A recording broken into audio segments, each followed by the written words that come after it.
बिस्मिल्लाहिर्रहमानिर्रहीम legal opinion में भली कार आऊँ यहाँ इरफान महबूब। नाज़रीन, राजो के असीं पंहिंजे हिन प्रोग्राम में तव्हांखे आगाही ॾींदासीं मिल्कियत जे कानून बाबति, गॾोगॾु सिंध में मसवाड़ ते जायूं ॾियण जो जेको कानून आहे उन बाबति बि तव्हांखे आगाही ॾींदासीं। मूंसां गॾु निहाल ख़ान लाशारी एडवोकेट आहिनि हाई कोर्ट जा, लॻभॻि 10 सालनि खां कानून जी फील्ड सां सलाड़ियल आहिनि। असांखे अॼु पंहिंजे प्रोग्राम में जॉइन कयो आहे। सभ खां पहिरियां तव्हांजी वॾी महिरबानी त तव्हां पंहिंजी क़ीमती घड़ियुनि मां कुझु वक़्तु असांजे लाइ कढियो। सभ खां पहिरियां असीं ॻाल्हि ॿोल कंदासीं जेके प्रॉपर्टी लॉस आहिनि, मिल्कियत जो जेको कानून आहे, हूअं त खोड़ सारा सवाल आहिनि, पर शुरूआत कंदासीं त हीउ जेको प्रॉपर्टी जो कानून आहे इहो रेगुलेट कहिड़े कानून में थियो आहे? Thank U very much. तव्हां अॼु प्रोग्राम में मूंखे घुरायो आहे। ॾिसो, बेसिकली जेको प्रॉपर्टीज़ जो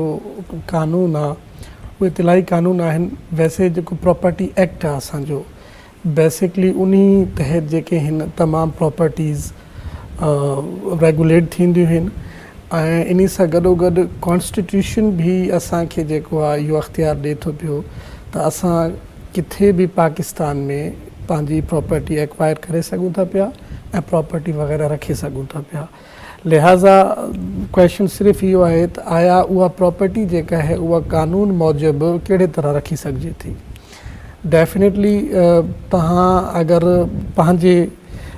एक्सपेंसिस मां का प्रॉपर्टी जेका आहे उहा वठो था पिया, बाद में उहो पंहिंजे नाले था करायो था पिया, उन ते तमामु जेतिरा बि एप्लीकेबल टैक्सिस आहिनि उहे तमामु टैक्सिस बि तव्हां पे था करायो ऐं उन खां बाद तव्हां पंहिंजे नाले ते रजिस्ट्रेशन करायो था पिया। इन जो मतिलबु आहे कि उहा प्रॉपर्टी तव्हांजी लीगल प्रॉपर्टी हूंदी। ठीकु आहे। अच्छा सर, सिंध में वॾो मसइलो हूंदो आहे प्रॉपर्टी जी डिस्ट्रीब्यूशन जो। ईअं बि थींदो आहे त माण्हू पंहिंजी ज़िंदगीअ में ॾेई छॾींदा आहिनि, पोइ हिकिड़े जो हक़ु खाई वेंदा आहिनि त ॿिए खे घणो ॾेई वेंदा आहिनि। त कानून छा थो चए त हिकिड़ो माण्हू जेको साहिब मिल्कियत आहे, साहिब जाइदाद आहे, उहो पंहिंजी हयातीअ में छा मिल्कियत डिस्ट्रीब्यूट करे सघे थो? जेकॾहिं हा त कहिड़ियूं कहिड़ियूं कंडीशन्स आहिनि या ॻाल्हियूं आहिनि जेके हुनखे ज़रूरु नज़र में रखणियूं आहिनि? ॾिसो, सभिनि खां पहिरियों तव्हांखे हिकिड़ी शइ सम्झणी हूंदी ऐं सम्झण जे लाइ उहा शइ इहा आहे त जेको माण्हू पाण ज़िंदा आहे ऐं काई प्रॉपर्टी रखे थो पियो त उहो त बिल्कुलु एक्सक्लूसिव जेको हूंदो आहे डोमेन, उहो उन माण्हू जो हूंदो आहे जंहिंजी हू पर्सनल प्रॉपर्टी हूंदी आहे कि कानून जे मुताबिक़ जीअं चाहे उहो पंहिंजी प्रॉपर्टी खे इंजॉय करे सघे थो पियो। हाणे अचे थो सुवाल इहो कि छा जेतिरे ताईं उहो जेको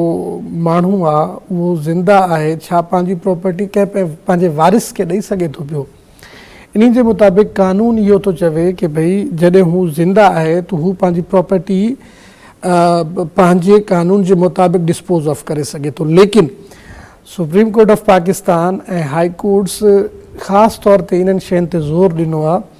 कि जी ठीकु आहे, अगरि तूं पंहिंजे पर्सनल यूज़ जे लाइ जेतिरी बि प्रॉपर्टी ड्यूरिंग योर लाइफ करे थो पियो, दैट इज़ फाइन, उहो तव्हां करे सघो था पिया। लेकिन अगरि तव्हांजी जेका पर्सनल प्रॉपर्टी आहे ऐं तव्हां तमामु पंहिंजे लीगल हियर्स खे डिप्राइव करे ऐं कंहिंखे गिफ्ट करो था पिया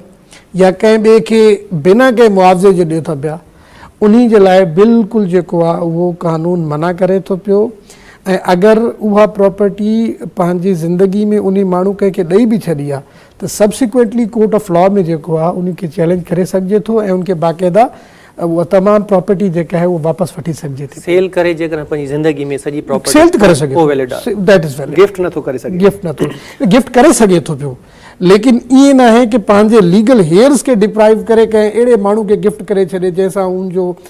थोरो रिश्तो रहियो हुजे या कंहिं वजह को उनजी के सुठी शइ लॻंदी हुजे, सोचे थो भई मां तोखे पंहिंजी प्रॉपर्टी गिफ्ट करणु चाहियां थो, पोइ कानून चए थो कि पंहिंजा लीगल हेयर तव्हां डिप्राइव न कंदा वे, यानी उहा प्रॉपर्टी सॼी तव्हां उन्हनि खे गिफ्ट नथा करे सघो। कानून में इहो बि त आहिनि त जेसिताईं उहो माण्हू जीअरो आहे, साहिब मिल्कियत जेसिताईं जीअरो आहे त हुननि जी ज़िंदगीअ में हुनजा भले लीगल हेयर्स आहिनि पर हुनजी प्रॉपर्टी में त शेयर नथा रखनि ऐं हक़दार त न आहिनि, हिसेदार त न आहिनि। इहो त कानून आहे, बिल्कुलु नथा रखनि, लेकिन ॾिसणो इहो पवंदो आहे कि ड्यूरिंग हिज लाइफ टाइम कि पंहिंजी ज़िंदगी में उन कहिड़े तौर ते उहा डिस्पोज ऑफ कई आहे पंहिंजी प्रॉपर्टी। ठीकु आहे, त हुनजे फोत थियण खां पोइ उहा शइ चैलेंज थी सघे? बिल्कुलु थी सघे। अच्छा, जेकॾहिं पंहिंजे वारसनि में ॾिए थो, फ़र्ज़ु कयो कुझु पुट अथसि, कुझु न्याणियूं अथसि, त अमूमन ईअं थींदो आहे त पुटनि खे शेयर ॾिनो वेंदो आहे ऐं धीअनि खे न ॾिनो वेंदो आहे, या वरी हिकिड़े पुट खे वधीक ॾिनो वेंदो आहे। त कानून इन बारे में छा थो चए त पंहिंजी ज़िंदगीअ में जेकॾहिं 5 लीगल हेयर्स अथसि औलाद मंझां त हू कंहिं हिकिड़े लीगल हेयर्स खे घटि ॾिए ऐं कंहिं हिक खे वधाए ॾेई छॾे, त छा इहा शइ सही आहे? लीगलिटी छा आहे? जी, इन जी लीगलिटी इहा आहे त अगरि पंहिंजी ज़िंदगी में कुझु अगरि उन वटि कुझु प्रॉपर्टीज़ आहिनि या कुझु एसेट्स आहिनि,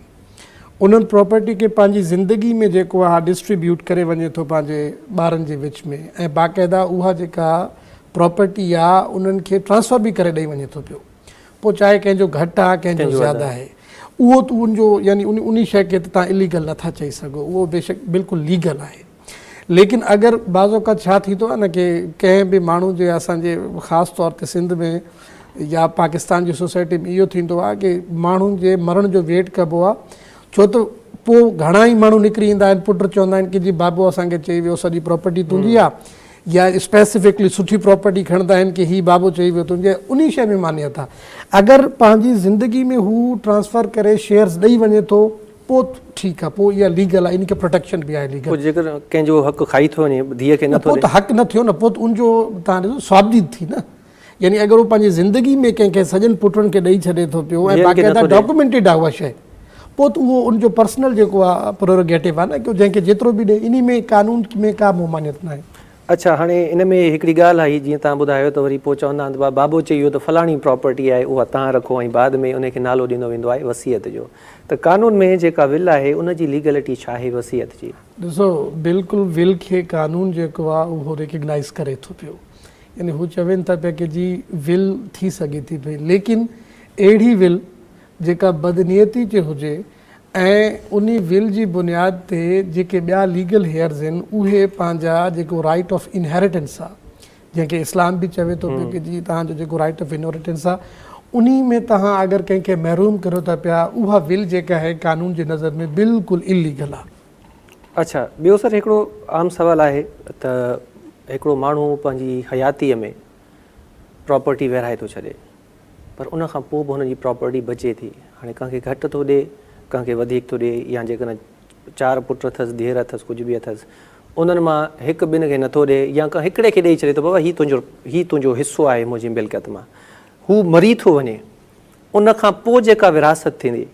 उन में उन शख़्स जेको ऑलरेडी जंहिंखे हयाती पंहिंजी में हू हिसो पंहिंजो ॾेई वियो आहे, सो कॉल्ड हिसो, उहो छा क्लेम करे सघे थो? ॾिसो, अगरि त उहा प्रॉपर्टी जेका है यानी अनडिवाइडिड हुई, उन जी डेथ थी वई न, पंहिंजी ज़िंदगीअ में 4 पुटनि फर्ज़ कयो, ठीकु आहे, हिकिड़े खे चई त बाबा हीउ तुंहिंजो शेयर आहे, पंहिंजी हयाती में ॾेई छॾियईंसि, डॉक्यूमेंटेशन बि हुनजी थी वई, बाक़ी बची वई, फोत थी वियो, त जेका बक़ाया प्रॉपर्टी हूंदी त जेके 3 पुट रहिजी विया उन्हनि जो रुगो हिसो थींदो, या हू चोथों जंहिंखे ऑलरेडी ॾेई वियो आहे उहो क्लेम करे सघे? न, उहो नथो करे सघे क्लेम। ॾिसो, तव्हां हिकिड़ी शइ इनहेरिटेंस खे तव्हां थोरो सम्झण जी कोशिशि कयो, जेकी विरासत हूंदी आहे जदी पुश्ती,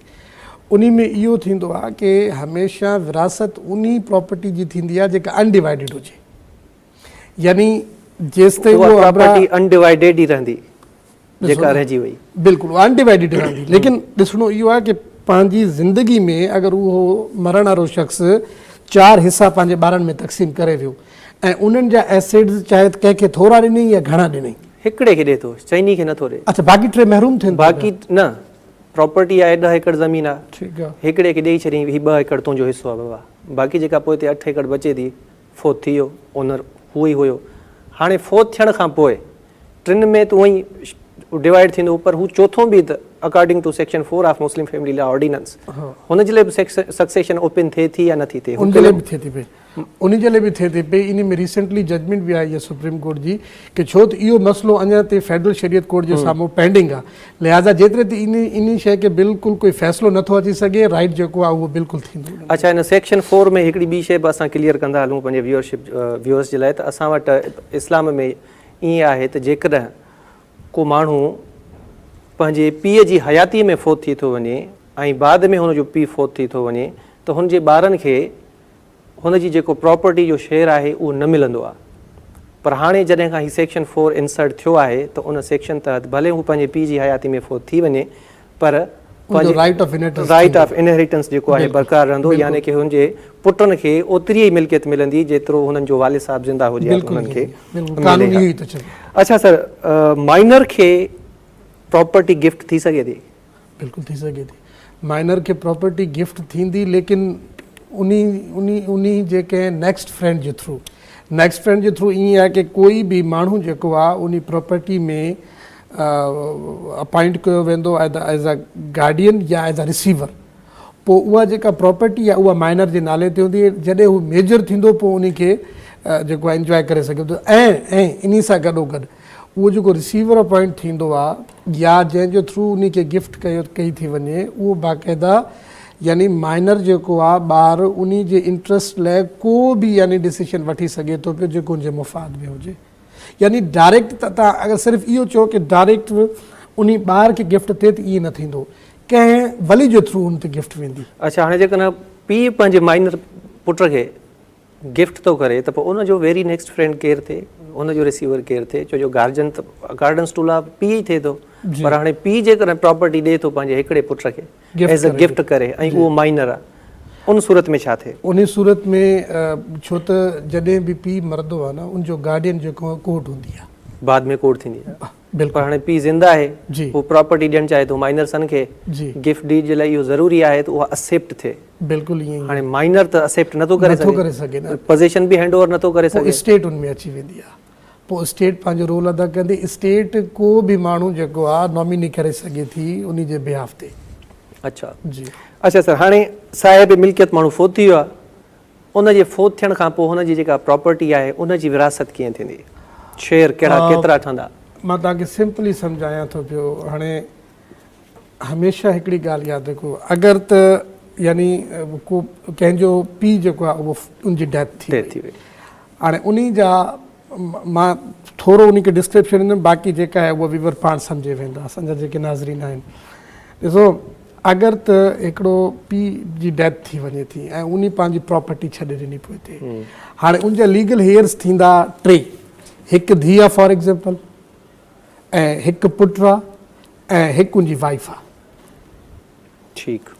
हाणे सॼनि खां पहिरियों त वाइफ जो हिसो जेको आहे उहो निकिरंदो, उहा 1/6 यानी 6 हिसो तव्हां सम्झो कि उनजो निकिरंदो, ऐं राउंड अबाउट उनजो जेको शेयर बि ईंदो उहो 13 पॉइंट कुझु बीहे थो पियो। यानी सॼनि खां पहिरियों तव्हां उन जी जेके वाइफ हुई लीगल हेयर उन जो शेयर 6 कढो, उन खां बाद 87% फॉर एग्ज़ाम्पल बचे थी पई। हाणे 87% मां तव्हांखे 2 हिसा कढणा आहिनि, मर्द जा हिकिड़ो हिसो कढणो आहे यानी औरत जो जेका उनजी धीउ हूंदी। हाणे यानी 2 हिसा कढियो त बाक़ी 87 में जेको 23% आहे न, पॉइंट समथिंग तव्हां ॾिसोसि उन खे, उहो ठहे थो पियो धीउ जो हिसो, ऐं बाक़ी जेके आहिनि उहो ठहे थो पियो जेको आहे पुट जो हिसो। अच्छा, जेकॾहिं पेरेंट्स ज़िंदा आहिनि, हयात आहिनि, डिसीज़ जा, उनजो छा थींदो? उनजो को हिसो बणिजे थो? पेरेंट्स डिसीज़ जा कीअं? हमरा फोत थी वियो, ज़ाल बि आहे, हिकु धीउ आहे, हिकु पुटु आहे, पर पेरेंट्स भी जीअरा न, they are not legal heir, उहे लीगल न, उहे लीगल हेयर न आहिनि। अच्छा, हाणे जेकॾहिं पुट जो उन में पोइ थोरो तरक़ियो वग़ैरह ईंदो आहे, उहो बि हिकिड़ी लीगल टर्म आहे, उहो वरी उन्हनि में हू शेयर थींदो। हिन जा जेका यानी कि अगरि ॿार ऐं वाइफ आहे त पोइ जेको आहे उनजो हिसो न ठहंदो आहे। अच्छा, जेकॾहिं पुट जो औलाद न आहे डिसीज़ड खे, इन में असां वटि शिया स्कूल ऑफ थॉट में ॿी शइ आहे ऐं सुनी स्कूल ऑफ थॉट में ॿी शइ आहे। अच्छा, हिते इन सवाल जे जवाब खां अॻु में हिकिड़ी शइ मथे जेको लाॻापियल सवाल हुयो उन सां क्लियर कंदा आहियूं। त हीअ जेको तव्हां ॿुधायो त 1/6 वाइफ जो निकिरंदो, उनखां पोइ पुट जो ऐं उनखां पोइ धीउ जो, ही ओवरऑल एप्लीकेबल आहे या इहा वरी फ़िरके वाइज़ अलॻि अलॻि शइ आहे का? त मतिलबु सुनियुनि जो फ़िरको आहे त उते जेको रेशो आहे उहो सुनी स्कूल ऑफ थॉट में डिफरेंट आहे ऐं शिया स्कूल ऑफ थॉट पोइ असांखे तव्हां इन अगरि इहा that is a long debate, अगरि इन ते असां हलिया वेंदा त पोइ शायदि इन ते कोई प्रोग्राम स्पेसिफिकली रखंदासीं, पोइ ॾिसंदासीं कि शिया स्कूल ऑफ थॉट छा थो चए ऐं सुनी स्कूल ऑफ थॉट छा थो चए। बेसिकली इन ते हिकु अलॻि प्रोग्राम रखंदासीं ताकी नाज़रीन असांजी, छो त सिंध में ख़ासि तौर ते जेके आबाद माण्हू आहिनि उन्हनि में इलाही शिया बि आहिनि ऐं इलाही सुनी बि आहिनि, इन्हनि ते हिकु अलॻि प्रोग्राम रखंदासीं। पोइ सवाल ते मोटी था अचूं, जेकॾहिं पुट जो औलाद न आहे पोइ डेफिनेटली जेको धीउ आहे ऐं ज़ाल आहे उन खां बाद उहो हिसो वरी उनजे माउ ऐं पीउ ॾे वेंदो। माउ पीउ न हुजनि त भेण भाउ। अच्छा, जेकॾहिं शादीशुदा ई न आहे पोइ हुनजी मिल्कियत जेका आहे उहा कीअं विराई वेंदी? पोइ त स्टेट जेके ॾिसो, अगरि शादीशुदा न आहे, शादीशुदा न आहे मतिलबु ज़ाल न आहे औलाद न आहे औलाद न आहे पर ब्रदर्स आहिनि सिस्टर्स आहिनि पेरेंट्स आहिनि साॻियो ई एप्लीकेबल लॉ थींदो 1/4 हिसा जेके आहिनि उहे औरतुनि ॾे वेंदा ऐं बाक़ी जेके आहिनि मर्दनि ॾे वेंदा अच्छा इन में 1/6 पेरेंट्स जो न निकिरंदो अलॻि सां न पेरेंट्स जो न निकिरंदो अच्छा उन खां अलावा प्रॉपर्टी सां ई लाॻापियल हिकिड़ो ॿियो सुवालु आहे त सक्सेशन जॾहिं ओपन थिए थी छो जो मूं वटि हिकु ॿ इहे केस आया हुआ पोइ हुन ते वरी काफ़ी रिसर्च बि करणी पई डिबेट बि करणी पई हिकिड़ी त हू पंहिंजी हयाती में छॾे थो वञे प्रॉपर्टी त ज़मीन आहे बैंक बैलेंस आहे कुझु बि आहे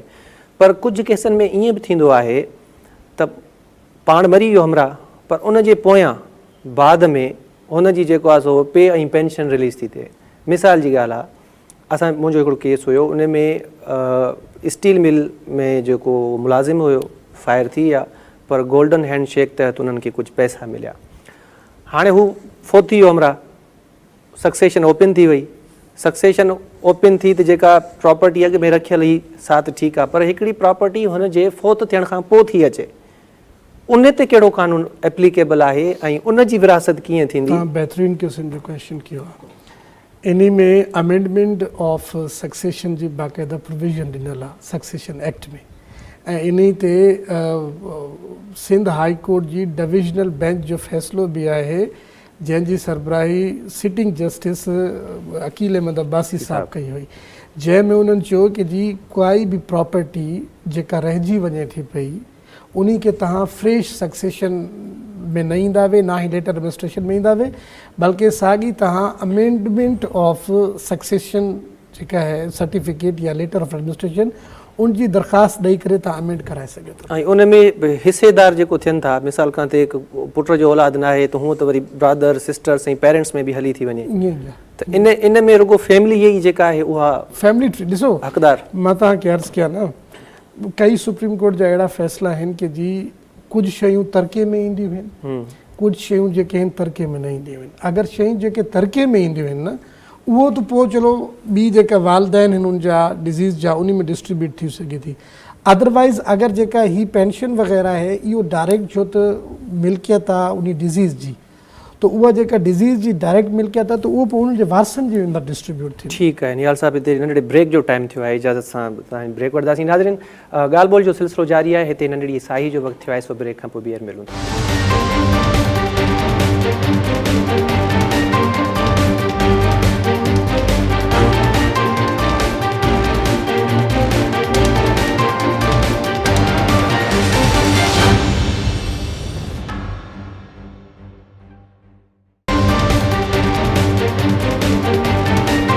लीगल ओपिनियन में ॿीहर भलीकार गुफ़्तगू पिया कयूं प्रॉपर्टीज़ ऐं रेंट लॉस ते साईं ब्रेक खां पहिरियों पाण ॻाल्हायोसीं पिए प्रॉपर्टी ते हालांकि है ई जेको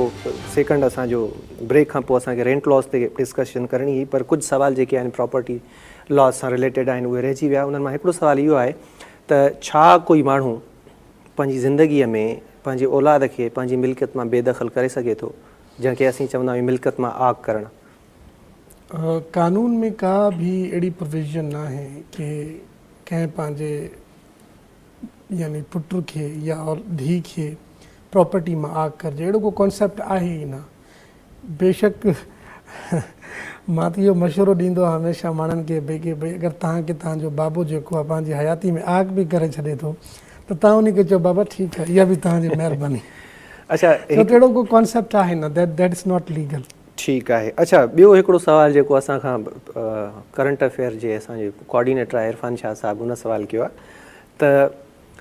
हिकिड़ो माण्हू जेको ऑलरेडी मैरिड आहे ऐं उनखे औलाद बि आहे हुन जी वाइफ जी डेथ थी वञे थी पर हू ॿी शादी करे थो ऐं बाद में जेकॾहिं उहा बि डेथ करे वञे थी ऐं उनखे पंहिंजी प्रॉपर्टी आहे त सक्सेशन में या हुनजी जेका मिल्कियत आहे उन में जेके हुनजा माटेलो औलाद हूंदो पुट या धीउ वट्सएवर कुझु बि उन्हनि जो केतिरो राइट थिए थो उनजो को राइट न आहे कानून में को राइट न आहे को राइट न आहे अच्छा उहो ईअं राइट थी सघे थो पियो कि उन डिज़ीज़ मां जेको शेयर उनजे हस्बैंड ॾे ईंदो ऐं उनजो हस्बैंड जेका आहे उहो हयात आहे पोइ उन हस्बैंड जे शेयर मां जेके उनजा माटेला ॿार आहिनि पोइ वरी शेयर ओॾे हले हस्बैंड ॾे घणो शेयर ईंदो हस्बैंड ॾे जेको शेयर डिपेंड करे थो जेकॾहिं औरत जा पेरेंट्स जीअरा आहिनि ऐं भाउ भेण जीअरा आहिनि त उन खां पोइ उनजी बिल्कुलु ईअं अच्छा, जेकॾहिं हस्बैंड बि फोत थी थो वञे त पोइ उनजो शेयर छा उन जे औलाद ॾे वेंदो जेके हुन औरत जा माटेला थींदा? पोइ बि वञी वेंदो, पोइ वञी सघे थो। अच्छा सर, ट्रांसफर ऑफ प्रॉपर्टी कीअं थींदी? ट्रांसफर ऑफ प्रॉपर्टी जा घणा ई तरीक़ेकार आहिनि। उन में असां वटि ट्रांसफर ऑफ प्रॉपर्टी एक्ट आहे, उन जे मुताबिक़ जी तव्हां जंहिं टाइम सेल एंड परचेज़ कंदा हो उन जा मोड्स हूंदा आहिनि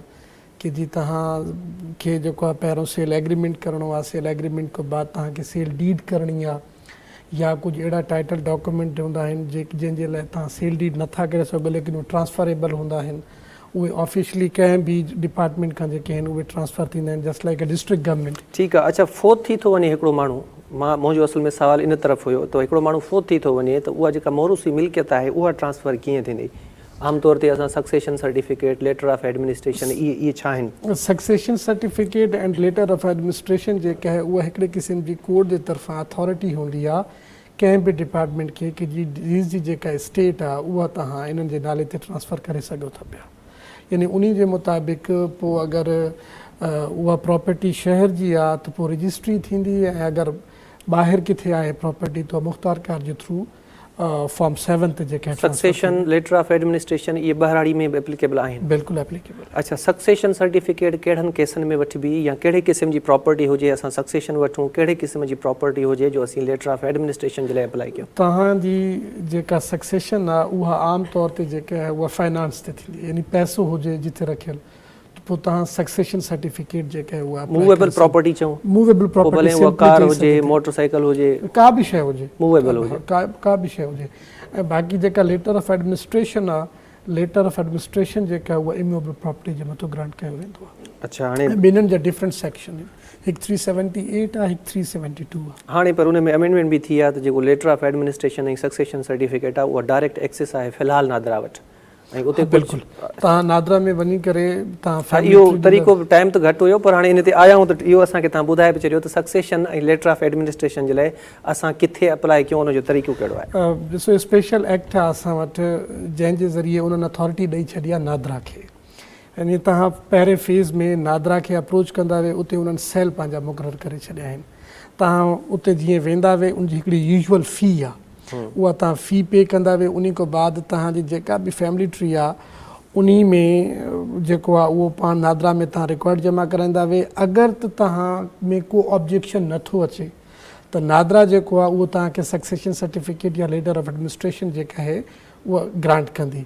अगरि उनमें को ऑब्जेक्शन अचे थो या अहिड़ी की फैक्चुअल शइ अचे थी विच रिक्वायर्स एविडेंस, जंहिं ते नादरा जे उन जो सेल जो इंचार्ज आहे उनखे लॻे थी इन जे मथां गवाही थियणु घुरिजे, इन जो ट्रायल थियणु घुरिजे, पोइ उहो छा कंदो कि उहो तव्हांजी जेको सक्सेशन सर्टिफिकेट आहे उहो डिक्लाइन करे छॾंदो, जंहिंखां बाद तव्हां वरी कोर्ट में ईंदा वे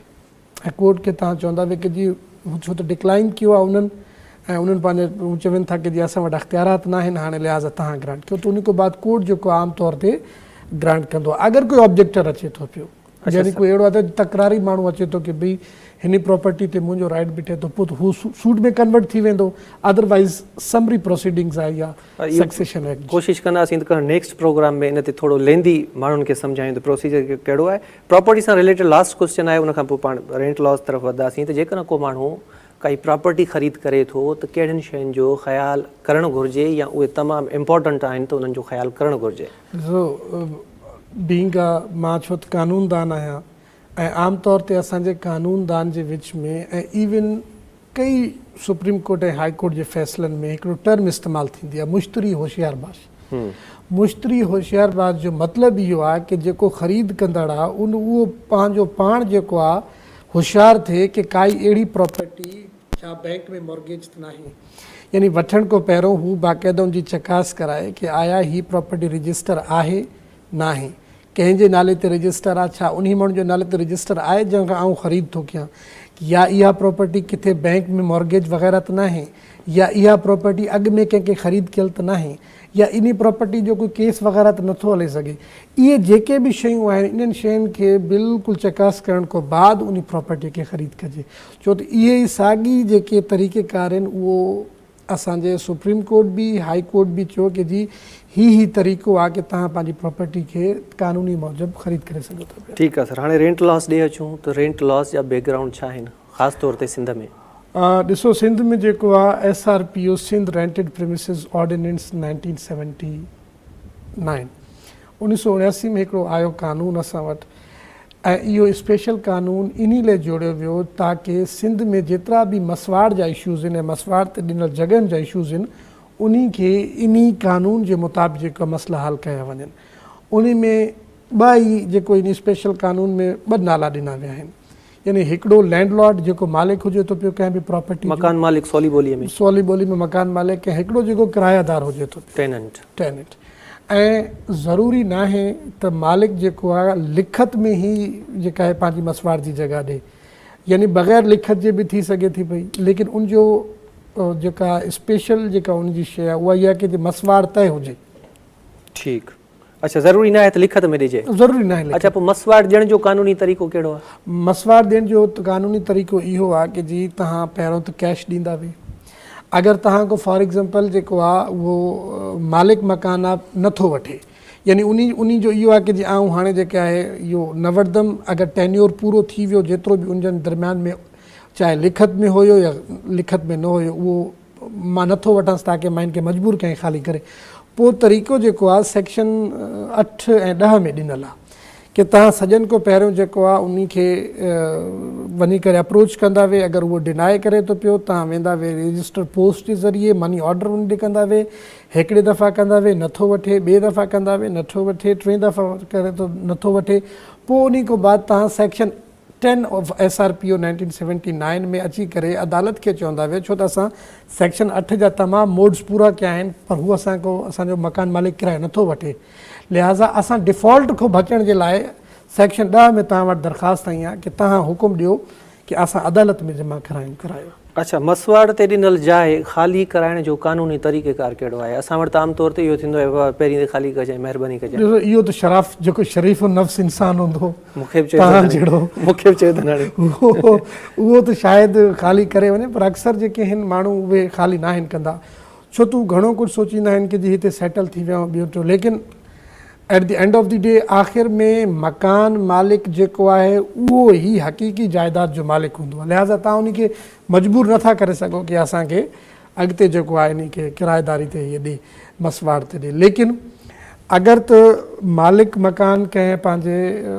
मसवाड़दार खे इहो चवे थो पियो कि जी जॻह ख़ाली कर, पोइ बि हू नथो करे त उन खे हू नोटिस ॾींदो 30 ॾींहंनि जो, अगरि वरी बि नथो करे पोइ उन खां बाद साॻी जेको सिंध रेंटेड प्रेमिसिस ऑर्डिनेंस 1979 आहे इन जो सेक्शन 15 में दरख़्वास्त फाइल थींदी आहे रेंट कंट्रोलर जे साम्हूं, उन कानून जे मुताबिक़ जेको आहे रेंट कंट्रोलर जा इख्तियारात जेके आहिनि उहे सीनियर सिविल जजिस खे ॾिना विया आहिनि ऐं उहे रेंट कंट्रोलर जेको आहे उहो डिसाइड कंदो कि ग्राउंड्स कहिड़ा आहिनि सर? ग्राउंड्स ॿ आहिनि, हिकु पर्सनल बोनाफाइड नीड यानी मूंखे पंहिंजी ज़ाती ज़रूरत में आहे ऐं ॿियो डिफ़ॉल्ट यानी मसवाड़ में डिफ़ॉल्ट करणु, इहे 2 ग्राउंड आहिनि जंहिंजी बुनियाद ते तव्हां जेको आहे पंहिंजी प्रॉपर्टी जेकॾहिं टेनेंट डिफ़ॉल्ट नथो करे, किरायो टाइम ते थो ॾे ऐं पर्सनल बोनाफाइड नीड जेका लैंडलॉर्ड जी आहे जेकॾहिं हू उनखे साबित करण में कामयाबु थिए थो त only in this situation premises vacant थींदी, अदरवाइज़ टेनेंट खां उहा वेकेंट न कराई वेंदी। तव्हांखे मां पंहिंजो लीगल व्यू ॾियां थो पियो, जेको इहो मसवाड़ वारो कानून आहे न, इहो मसवाड़ वारनि जे लाइ ठहियो ई न, इहो सिर्फ़ु मकान मालिकनि लाइ ठहियो आहे, यानी तव्हां वञी करे चयोसि न त साईं मां 5000 वधीक ॾींदो आहियां इन खे महीने जा, पोइ बि उन जी को कानूनी हैसियत न आहे, तव्हांखे आख़िर में उन मालिक खे जॻह ख़ाली कराए ॾियणी आहे। मालिक चए थो कि जी मुंहिंजा 3 पुट आहिनि, मां हिकिड़े पुट खे हिते बिज़नेस करणु चाहियां थो, लिहाज़ा दुकान जी ज़रूरत आहे, तव्हां कीअं साबित कंदा वे त हीउ पंहिंजे पुट खे बिज़नेस में, छो त फ्यूचर जी यानी मुस्तक़बिल जी त कानून में इहो बि अथव त जेकर हू पर्सनल बोनाफाइड ते ख़ाली कराए थो ऐं बाद में हू उहा शइ पर्सनल पंहिंजे इस्तेमाल में नथो आणे त उहो साॻियो ई टेनेंट एप्लीकेशन फाइल कंदो सेम कोर्ट में ऐं पोइ उहा सेम कोर्ट न रुॻो उहा साॻी जाइ वापसि टेनेंट खे वठाए ॾिनी पर उनखे कन्विक्शन बि उनजी कंदी न, उहो दुरुस्त आहे। ॾिसो न तव्हां इहो त सुभाणे चले हू पर्सनल बोनाफाइड लाइ कोई माण्हू वठी अचे थो पियो, हू चए थो जी मुंहिंजे चाचे जो पुटु मां इन खे ॾींदुमि, त ॾेई सघे थो पियो, ॾियण खां बाद जी ॻाल्हि था कयूं बाद जो वरी जेका हू शइ चई उहा करे थो या नथो करे। SRPO में सिर्फ़ु 2 ग्राउंड सर टाइम तमामु घटि आहे, असां वटि राइट्स ऑफ टेनेंट कहिड़ा आहिनि? राइट्स ऑफ टेनेंट ये आहिनि कि जी जेको मकान मालिक आहे उहो गैर ज़रूरी तौर ते मसवाड़ खे ॾिनल जॻह जंहिंखे ॾिनल आहे उन खे तंग न कंदो, उन जी परमिशन जे बग़ैर पंहिंजी उन यानी मसवाड़ वारी जॻह में अंदरि नथो वञी सघे ऐं हू उन्हनि खे हर उहा फैसिलिटी प्रोवाइड कंदो जेका आम तौर ते जेका आहे आम मुआशरे में ॾिनी वेंदी आहे। यानी कि अगरि त उते को कमुकार आहे त उहो कमुकार कराए ॾियण बि जेको आहे उहो मालिक मकान जी ज़िमेदारी आहे। अगरि को मसइलो जेको आहे बिजली जो थिए थो पियो यानी आउटस्टैंडिंग अक्सर ईअं बि थींदो आहे, सॉरी तव्हांजी ॻाल्हि कटियां थो, टाइम घटि आहे, चाहियां थो त वधि खां वधि सवालनि जा जवाब अची वञा। ईअं बि थींदो आहे त जेकॾहिं घर ख़ाली कराइणो आहे, अॻियो माण्हू घर ख़ाली नथो करे या परमिनेंट वेकेंट नथो करे त उनजो पाणी बंदि कयो वेंदो आहे, उनजी बिजली बंदि कई वेंदी आहे, त कानून में इन मामले ते केतिरी सख़्ती आहे? अगरि इहे शइ करे थो पियो, इन जे मथां ॿ क़िस्म जा जेके आहिनि असां वटि कानून में आहिनि। हिकु त उहो डैमेजिस रिसीव कंदो उन खां, ऐं साॻी तौर ते उन जे ख़िलाफ़ु जेका आहे उहा क्रिमिनल कंप्लेन डायरेक्ट मैजिस्ट्रेट खे बि ॾेई सघिजे थी या पोइ जेको आहे उहो FIR बि करे सघे थो। मतिलबु इहो संगीन क्राइम आहे, बिल्कुलु संगीन क्राइम आहे। इहो त इवन कॉन्स्टिट्यूशन जी वॉयलेशन आहे, फंडामेंटल राइट्स जी वॉयलेशन आहे। ठीकु आहे निहाल साहिबु, तव्हांजी तमामु वॾी महिरबानी, तव्हां असांखे वक़्तु ॾिनो। नाज़रीन, असांजे प्रोग्राम जो जेको वक़्तु आहे उहो पंहिंजी पुॼाणी ते बि पहुचे ऐं असां मोकिलाईंदासीं इन नियत सां त अॼोको जेको असांजो प्रोग्राम आहे इहो ज़रूरु अवां लाइ लाभाइतो साबित थियो हूंदो। इनशाला अॻे हफ़्ते वरी का नए महिमान सां गॾु हाज़िर थींदासीं। मूंखे ॾींदा इजाज़त। अल्लाह हाफ़िज़।